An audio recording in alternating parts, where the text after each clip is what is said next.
তো আজকের ভিডিওতে আমি দেখাবো যে কিভাবে আপনি একটা টোন কিপার অ্যাকাউন্ট ক্রিয়েট করবেন। তো এটার জন্য আপনাকে সর্বপ্রথম আপনার ফোনে প্লে স্টোরে চলে আসতে হবে। প্লে স্টোরে আসার পর আপনি এখানে কি গেল? আপনি এখানে সার্চ বারে ক্লিক করবেন। সার্চ বারে ক্লিক করার পরে লিখবেন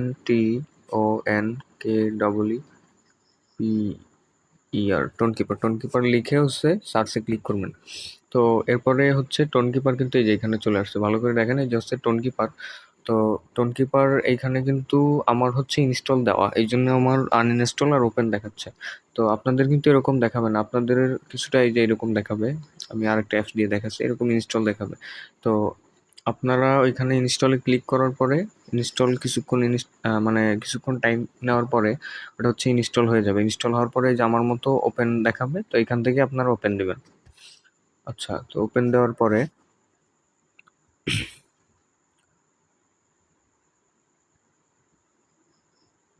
নেটওয়ার্ক একটু স্লো কাজ করতেছে। তো এইখানে ওপেন দেওয়ার পরে যেহেতু আমরা টোন কিপার একটা নতুন অ্যাকাউন্ট খুলতেছে, তো এটার জন্য আমাদের এই যে এইখানে দেখতে পাচ্ছেন, এই যে নিচে আমি কিন্তু মার্ক করে দিচ্ছি, এখানে ক্রিয়েট নিউ ওয়ালেট। তো ক্রিয়েট নিউ ওয়ালেট এখানে ক্লিক করব। ক্লিক করার পরে আপনাকে কিন্তু এখানে ক্রিয়েট এ নিউ পাসকোড, মানে একটা পাসকোড দিতে বলবে। অর্থাৎ আপনি টোন কিপারে যতবারই আপনি টোন কিপার ওপেন দিবেন তখন কিন্তু আপনার এই কোডটা কাজে লাগবে। তো এখানে মনে করেন আমি 4টা অন দিতেছি। একবার দেওয়ার পরে তারপর রি-এন্টার পাসকোড, মানে কনফার্মেশনের জন্য আবার দিতে বলতেছে। তো আমরা আবার 4টা অন দিলাম। দেওয়ার পরে এই যে এখানে অ্যানাবেল নোটিফিকেশন আপনারা দিতেও পারেন, না দিতেও পারেন, তবে দিলে ভালো হয়। তো আমি অ্যানাবেল নোটিফিকেশনে দিলাম। নোটিফিকেশন দেওয়ার পরে এই যে আমরা কিন্তু ওয়ালেটটা কিন্তু ক্রিয়েট হয়ে গেছে, কিন্তু ওয়ালেটটা কিন্তু আমাদের ব্যাকআপ দেওয়া নাই। অর্থাৎ মনে করেন যে আমরা যদি টোন কিপারটা আনইনস্টল করে দিই বা ক্লিয়ার ডাটা হয়ে যায় বা কোনো কারণে যদি এখান থেকে সাইন আউট হয়ে যায়, তো তখন কিন্তু আমরা কিন্তু এই অ্যাকাউন্টে আর প্রবেশ করতে পারবো না। তো এটার জন্য আমাদের এই যে সেটিংসে ক্লিক করতে হবে। তো সেটিংসে ক্লিক করার পরে এই যে এখানে দেখতে পাচ্ছেন কিন্তু ব্যাকআপ লেখা। তো আমরা কিন্তু এখানে ব্যাকআপে ক্লিক করব। ব্যাকআপে ক্লিক করার পরে ব্যাকআপ ম্যানুয়ালি লেখা, আবার এখানে আবার ক্লিক করব। তো ব্যাকআপ ম্যানুয়ালি ক্লিক করার পরে আবার এখানে কন্টিনিউতে ক্লিক করব। তো কন্টিনিউতে ক্লিক করার পর ওই যে যে বলছিলাম যে অ্যাপে প্রবেশ করার জন্য আপনাদের কিন্তু কোড দিতে বলবে। তো সেই কোডটাই যে এন্টার দি পাসকোড যেটা দিছিলাম, যেমন আমি একটু আগে দিছিলাম 4টা অন। তো আমি কিন্তু এখানে 4টা অন দিব। 4টা অন দেওয়ার পরে এবার এখানে কিন্তু রিকভারি ফিরে চলে আসছে। তো এটা আমরা একটা স্ক্রিনশট নিতে পারি। তো স্ক্রিনশট নিলাম। চেক ব্যাকআপে ক্লিক করবো। এবার চেক ব্যাকআপে ক্লিক করার পরে ওই যে যে স্ক্রিনশটটা নিছি, স্ক্রিনশটের ভিতর 3 নম্বরে এই যে এখানে আপনার সবার কিন্তু এক নম্বর একই রকম দিবে না। এখানে যেটা যেটা নাম্বার দেখাবে সেইটা অনুযায়ী ওই যে স্ক্রিনশটটা নিছিলাম ওই কয় নাম্বারে কি কি লেখা আছে সেই অনুযায়ী আপনাদের এখানে এনে বসাতে হবে। তো দেখি ওকে, তো এবার স্ক্রিনশট যেটা নিছি এখানে চলে যাবো। তো আমার 3 নম্বরে কিন্তু এই যে দেখেন, আমি কিন্তু ভালো করে মিলাই নিয়েন, সবারই কিন্তু একই নাম্বার দিবেন। আপনার 16 নাম্বার দিতে পারে, 19 নাম্বার দিতে পারে। তো যেই নাম্বারে দেওয়া থাকুক ওইটা ওইখানে দেখে আপনি যেটা স্ক্রিনশট নিয়েছিলেন বা কপি করছিলেন বা আদার অন্য ফোন দিয়ে ছবি তুলছিলেন বা কোথাও খাতায় লিখে রাখছিলেন, যেটাই করেন আপনি, তো এখানে এসে 3 নম্বর যেটা ছিল, 3 নম্বর দিতে বলছে যেহেতু, তো আমার 3 নম্বরে কিন্তু আছে ইস্যু।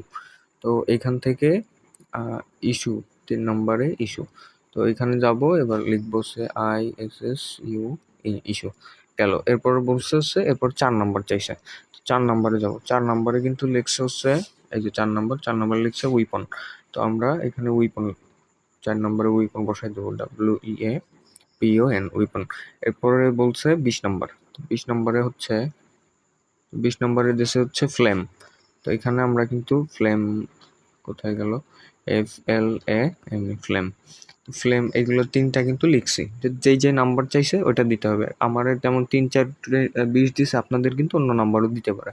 তো এখানে 3টা এই যে উঠানোর পরে, সঠিকভাবে উঠানোর পরে এখানে যে ডান লেখা, এখানে ক্লিক করব।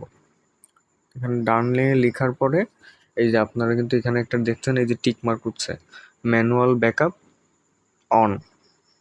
ঠিক আছে, তো লাস্ট ব্যাকআপ জুলাই 6, 2024 22টা 8, অর্থাৎ 10টা 8। যাই হোক, এটা কিন্তু ব্যাকআপ কিন্তু দিয়ে ফেলছি। তো এরপরে হচ্ছে আপনারা আরেকটা কাজ করবেন, সেটা হচ্ছে শো রিকভারি ফ্রেজে ক্লিক করবেন। ক্লিক করার পরে আবার কন্টিনিউ দিবেন। কন্টিনিউ দেওয়ার পরে এখানে হচ্ছে এন্টার পাসকোড, ওই যে পাসকোডটা দিয়েছিলাম ফার্স্ট টাইম, যেমন 4টা এক দিয়েছিলাম, আপনারা যাই দিয়ে থাকেন ওইটা বসাবেন। তো এটা দেওয়ার পরে কিন্তু এখানে ওই যে ওটা তো এটা হচ্ছে স্ক্রিনশট দিবেন বা খাতায় লিখে রাখেন, যাই করেন আপনার যে কোনোভাবে এটা সংরক্ষণ করে রাখতে হবে। কারণ পরবর্তীতে আপনি যদি এই অ্যাকাউন্টে হচ্ছে এই ওয়ালেটে যদি এটাই আবার আনতে চান, তাহলে আপনার কিন্তু এটা খুবই গুরুত্বপূর্ণ। তো এটা আপনি কপি করে কোথাও নোটপ্যাডে বা আদার কোনো জায়গায় স্ক্রিনশট নিয়ে রাখলেন বা কোথাও লিখে রাখলেন, যেভাবেই হোক আপনার সংরক্ষণ করতে হবে। তো এইভাবে আপনারা কিন্তু টোনকিপার ওয়ালেট খুব সহজেই ক্রিয়েট করে ফেলতে পারবেন। আর আমি যেভাবে ভিডিওটা করে দিছি, আশা করি আপনারা যদি পুরোপুরি দেখেন, কোনো একটুও যদি না টেনে পুরোপুরি দেখেন, আপনারা কিন্তু ইনশাল্লাহ খুব সহজে এটা খুলে ফেলতে পারবেন। আর এভাবে বুঝাই দেওয়ার পরেও যদি আপনাদের কোনো সমস্যা হয়, আমাকে কিন্তু কমেন্ট সেকশনে জানাইতে পারেন যে আমি এটা বুঝিনি, তাহলে কিন্তু আমি আবার একটা নতুন ভিডিও করে আপনাদেরকে হচ্ছে দেখাই দিব। তো এইভাবে কিন্তু আপনারা খুব সহজেই কিন্তু আপনারা হচ্ছে টোনকিপার ওয়ালেটে কিন্তু খুলে ফেলতে পারবেন। আর আপনারা এখানে কিন্তু use fingerprint two approve transaction, এটা ক্লিক করে কিন্তু আপনারা কিন্তু এখানে আপনাদের এই যে পাসকোড দেওয়ার পরে আপনারা কিন্তু এখানে আপনাদের ফিঙ্গারপ্রিন্ট হচ্ছে করে রাখতে পারেন। তাহলে আপনাদের বারবার পাসকোড দেওয়া লাগবে না, ফিঙ্গারপ্রিন্ট দিলেই হবে। আশা করি আপনারা হচ্ছে বুঝতে পারছেন যে কিভাবে ওয়ালেট ক্রিয়েট করতে হবে। তো আজকের ভিডিও